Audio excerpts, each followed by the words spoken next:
The current thing versus genuine care and passion for something. That's what today's video is about. Hope you've all had a good weekend.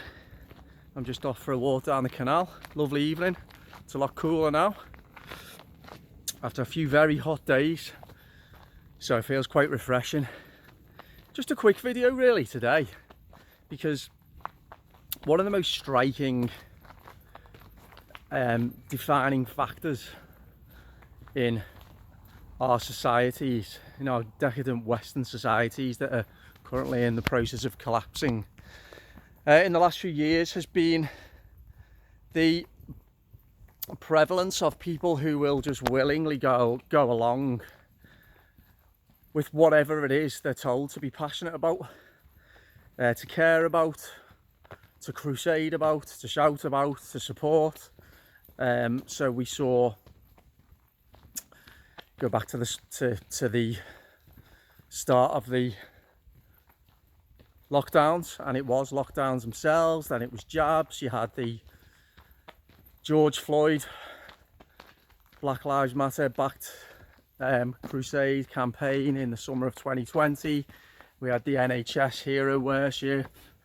More latterly, we've had, as I say, the jabs with all of the associated visual imagery around that via people's Twitter and Facebook profiles.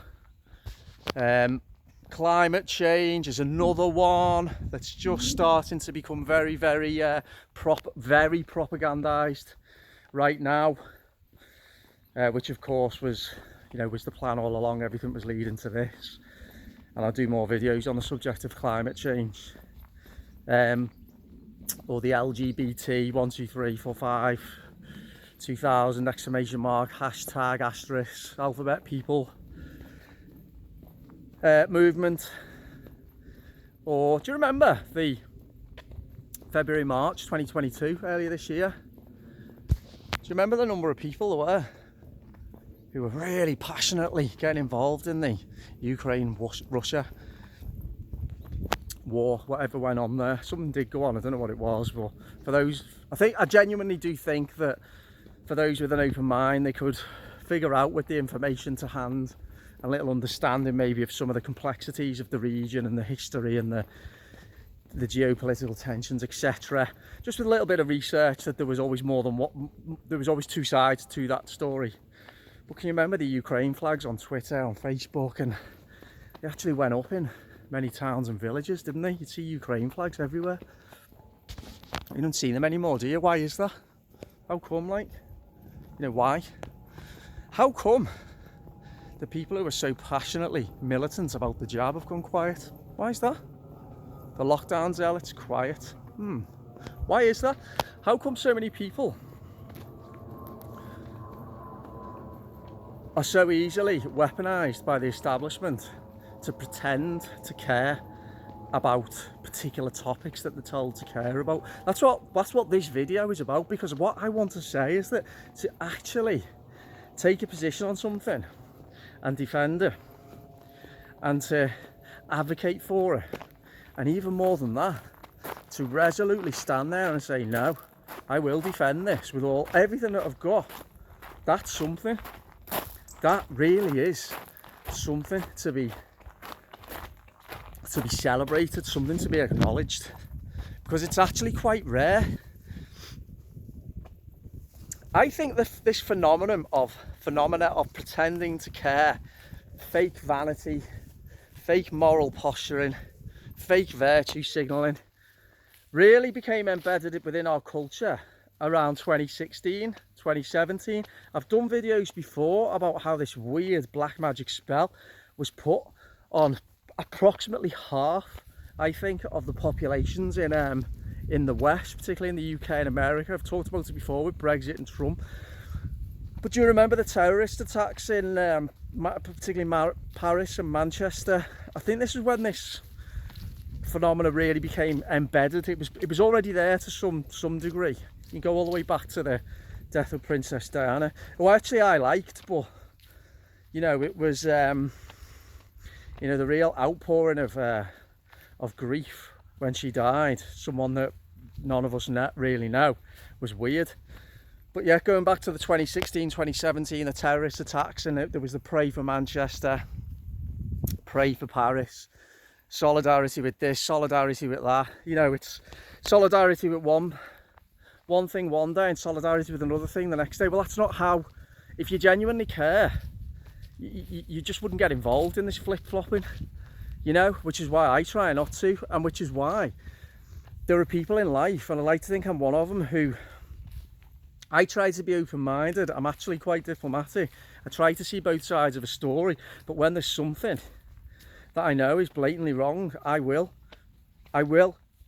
try my best to right that wrong, you know. And in the last couple of years, last 2.5 years, that has been, as we know, the lockdowns, the masks, the jabs, and all the associated societal carnage that's been caused by that.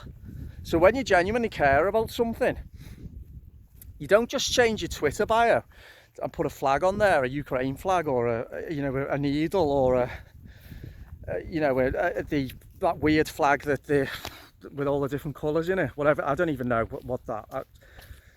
Anyway, you don't do that. You don't need to do that. You don't need to be able to prove. You don't need to be able to prove that you care, because it's apparent that you do through your actions every single day, through doing something every day and not talking, but actually doing. Now I know I'm talking now, but I'm also doing, because I've put myself out there in the last 2.5 years to speak out against something that I think is very wrong. Try and do it in a way also that brings in a lot of different phenomena, historical, social, ideological, media-led, how fear is weaponised. You know what it is that I do. That's kind of like the niche that I try and tap into. But the one central kind of like tenet to what it is I do is that, well, freedom is lost in the West at the moment, and it must be fought for to get back. And you don't do that by flip-flopping from one fake concern to another.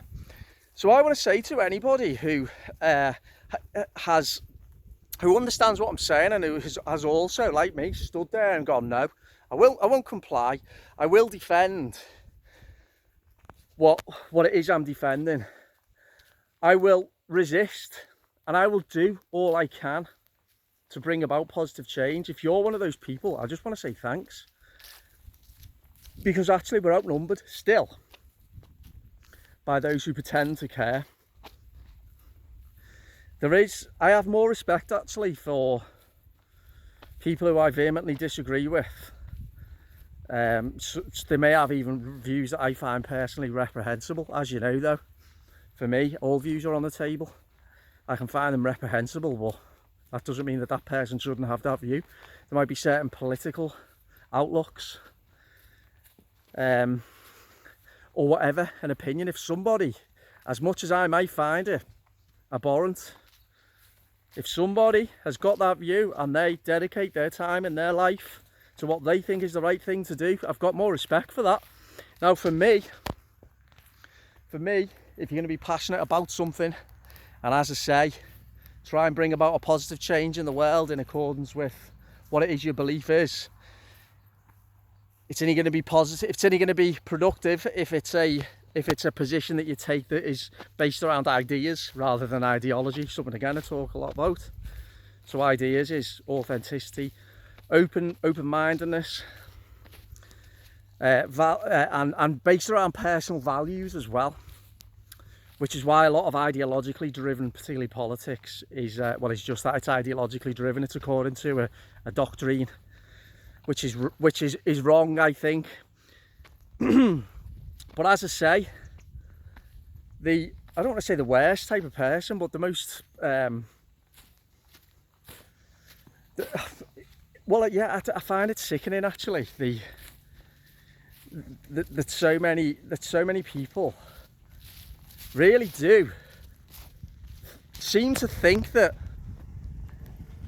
as long as you can be shown to care for something for the intermediate amount of time that the establishment wants you to, before they change what it is you're supposed to care about, for the umpteenth time, why people think that is in any way productive and in any way contributing to a society that is fair, that is honest, I don't know. And one of the problems that that does need to be solved is the problem of engagement with something that is central to our very souls, really, to our very essence. Finding something positive that we can not become attached to, because you want to become attached to things, but that you can, as I say, that you can defend, that you can be passionate about, that you can use as a driver for improvement, for self and society. Because so many are lost in this stifling inertia at the moment, where the only way that many people, I think, are deriving any sense of happiness, satisfaction, whatever you want to call it, is either through material goods, addiction, or even more so by fake moral vanity. And again, I think that's probably a symptom, along with many others, of a society that's destroying itself. You know, that goes along with the decadence. It's basically image and decadence. You know, a longing to protect and preserve image at all costs, certainly above authenticity, and an all-encompassing decadence, and all that entails. They're the two main factors, I think, of our society that is in the process of destroying itself at the moment, and it's all going to play out this winter. So yeah, I just want to say though, for those of you who, whatever it is, have identified your own values, have shown some bravery and courage, have taken a stand, often alone and in isolation, have made a sacrifice, and have said, no, I'm going to do this, not for me, but for the world, for the next generation. I just want to say thanks. And certainly when you compare yourselves to the millions of people in the West, and there's enough of them in this country, who really don't care about anything apart from themselves. They don't. I just want to say thanks, because we are the ones who are going to lead us to that brighter age, and it will happen. Society as we know it is in its final days, but I don't mean that in a doom-laden way.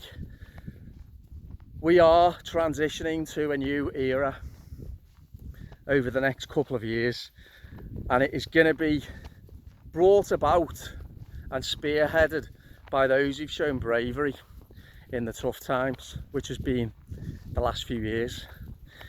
And if you're one of them people, and if you're certainly one of my subscribers, I think you are, then just remember that.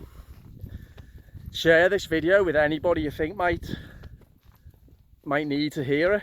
And please don't forget to subscribe, and I'll be back soon with an update about my book. Okay, speak to you soon, bye bye.